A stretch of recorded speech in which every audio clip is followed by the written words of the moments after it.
여러분, 용기란 진정 무엇일까요? 우리는 흔히 용기를 두려움이 없는 상태라고 생각하지만 사실 용기의 본질은 전혀 다른 곳에 있습니다. 오늘 우리가 나눌 이야기의 시작에 앞서 이 이야기가 여러분의 마음에 깊은 울림을 준다면 소중한 사람과 이 온기를 나누는 것 또한 작은 용기가 될 수 있습니다. 여러분의 좋아요와 구독은 저희가 이러한 대화를 계속 이어갈 수 있는 큰 힘이 됩니다. 자, 다시 본론으로 돌아와서 심리학에서는 취약성을 불확실성, 위험, 그리고 감정적 노출이라고 정의합니다. 그렇다면 한번 생각해 보십시오.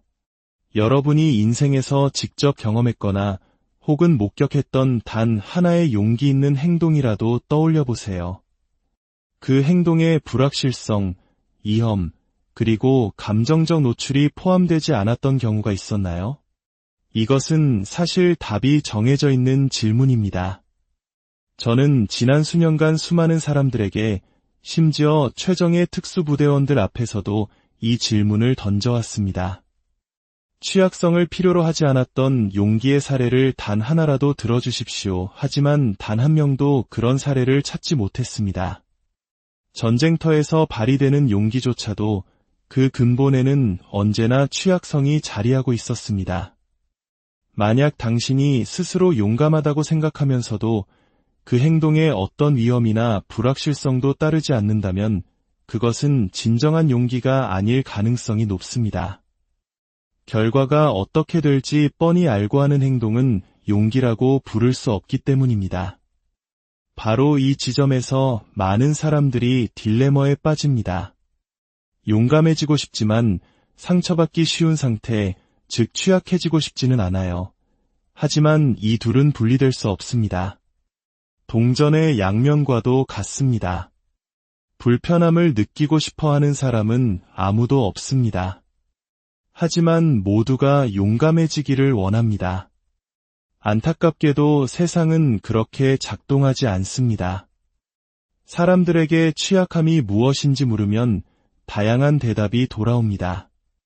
배우자와의 관계에서 먼저 다가가는 것, 오케스트라의 수석 연주자가 될 것이라 굳게 믿는 아이를 세상 밖으로 내보내면서 사실은 오케스트라에 들지 못할 수도 있다는 것을 아는 부모의 마음, 해고를 당하는 것, 나만의 사업을 시작하는 것, 관계에서 사랑해라는 말을 먼저 하는 것, 한 번의 유산을 겪은 후 다시 임신을 시도하는 것, 이 모든 것이 바로 취약함입니다.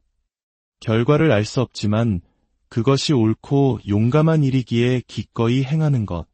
문제는 우리 문화, 특히 남성들에게 약하게 보여서는 안 된다는 강한 사회적 압박이 존재한다는 점입니다. 그리고 우리는 취약함을 약함과 동일시하도록 배워왔습니다. 이 두 가지 생각이 결합되면 취약해지는 것은 수치스러운 일이라는 결론에 쉽게 도달하게 됩니다. 그래서 많은 남성들은 수치심이라는 감정 앞에서 두 가지 반응 중 하나를 보입니다. 분노를 터뜨리거나 혹은 마음의 문을 닫고 가면을 써버리는 것입니다. 하지만 시대가 변하고 있습니다. 우리는 이제 용기 있는 리더가 되기 위해선 반드시 취약해져야 한다는 사실을 깨닫고 있습니다. 불편하고 어려운 대화를 기꺼이 나누고 냉정한 피드백을 주고받으며 누구도 꺼내고 싶어 하지 않는 문제의 본질을 파헤치는 용기. 이 모든 것은 취약함 없이는 불가능합니다. 그래서 저는 항상 이렇게 말합니다. 편안함 대신 용기를 선택하십시오. 당신은 결코 두 가지를 동시에 가질 수 없습니다. 만약 당신이 용감하다고 느끼면서 동시에 지극히 편안하다면 아마도 당신은 생각만큼 용감한 것이 아닐 겁니다. 우리가 자주 오해하는 또 다른 개념이 있습니다. 바로 소속감입니다. 많은 사람들이 소속감의 반대말은 외로움이나 고립이라고 생각하지만 연구 결과는 놀랍게도 소속감의 정반대는 어울림이라고 말합니다. 어울림이란 어떤 집단을 관찰하고 평가한 뒤 내가 어떤 사람이 되어야 할까? 무슨 말을 해야 할까? 어떻게 옷을 입고 행동해야 할까? 를 고민하며 자기 자신을 바꾸는 행위입니다. 반면 진정한 소속감은 우리에게 결코 자신을 바꾸라고 요구하지 않습니다. 오히려 우리가 있는 그대로의 모습이기를 강력하게 요구합니다. 만약 우리가 자신을 바꿈으로써 어떤 집단에 겨우 끼워 맞춰졌다면 그것은 소속감이 아닙니다. 다른 사람들에게 받아들여지기 위해 스스로를 배신한 행위일 뿐이며 이는 결코 지속될 수 없습니다. 결국 우리는 자기 자신을 잃게 될 것입니다. 진정한 나로 세상에 존재하는 것은 어려운 일입니다. 때로는 그 누구에게도 속하지 못하는 광야에 홀로 서 있는 것처럼 느껴질 수도 있습니다. 작가 마야 안젤루는 이렇게 말했습니다.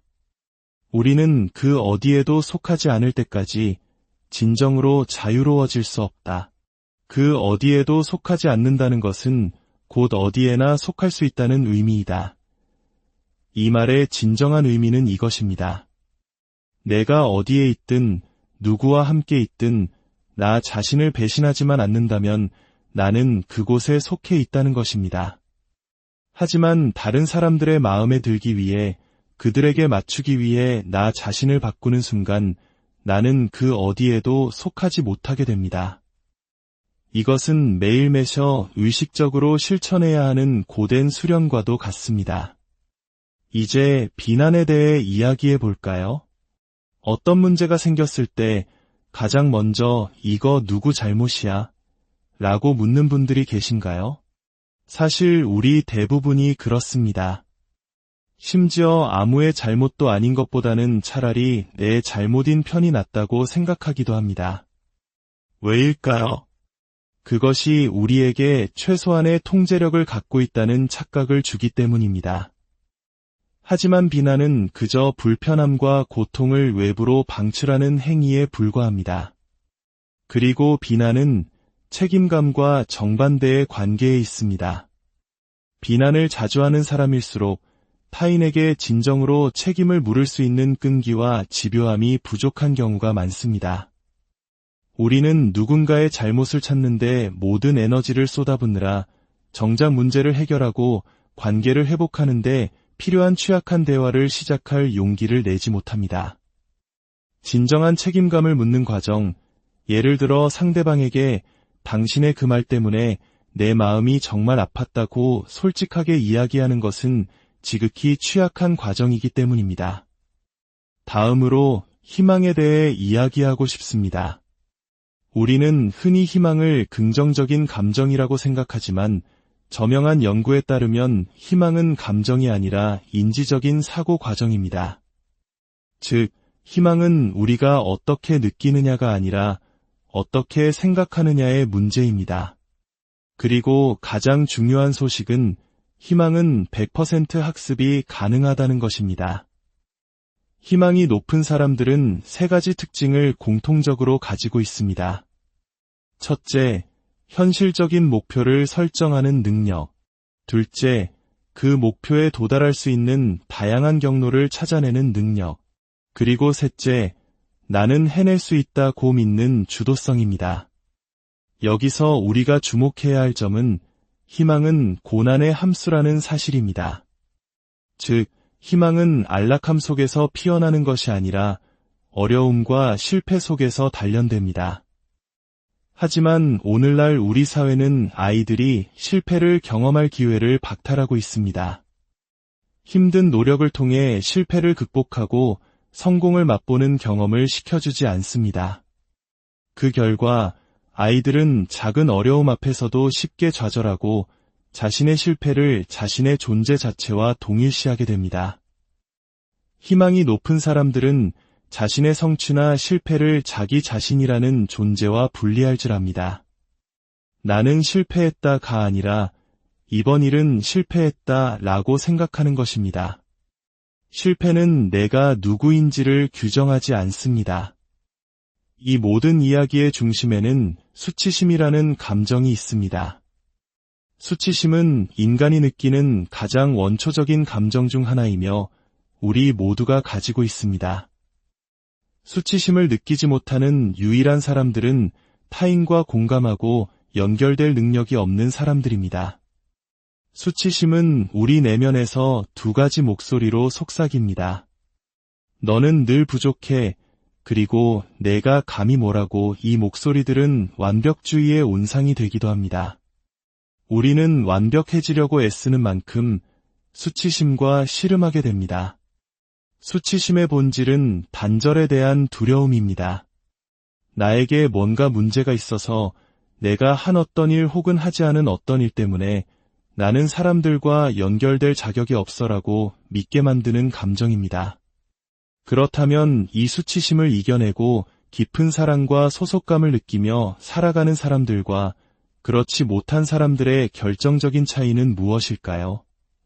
수많은 연구 데이터가 가리키는 단 하나의 답은 바로 가치 있음, 즉 스스로를 가치 있는 존재라고 여기는 마음입니다. 깊은 사랑과 소속감을 느끼는 사람들은 자기 자신이 사랑받고 소속될 자격이 충분하다고 믿습니다. 여기서 가장 중요한 것은 전제 조건이 없다는 점입니다. 내가 승진하면, 살을 10kg 빼면, 아이를 낳으면, 내 아이가 명문대에 합격하면 같은 조건들이 붙지 않습니다.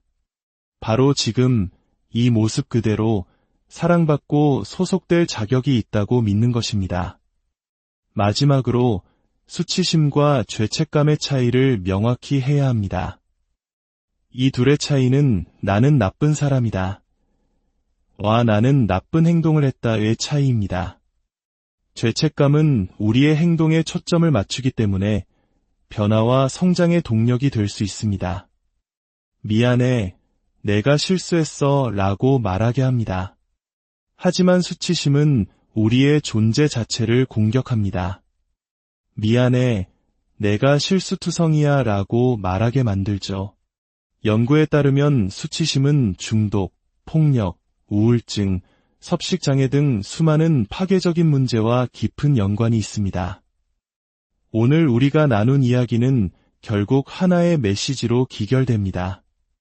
당신의 이야기를, 당신의 모습을 있는 그대로 받아들이고 그 과정 속에서 스스로를 사랑할 수 있는 용기를 내는 것. 우리가 기꺼이 우리의 이야기 속으로 걸어들어가 그것을 온전히 소유할 때 우리는 그 이야기의 결말을 새롭게 써내려갈 힘을 얻게 됩니다. 그것이야말로 진정한 용기이며 충만한 삶으로 나아가는 유일한 길입니다. 오늘의 이야기가 당신의 마음에 작은 씨앗 하나를 심었기를 바랍니다.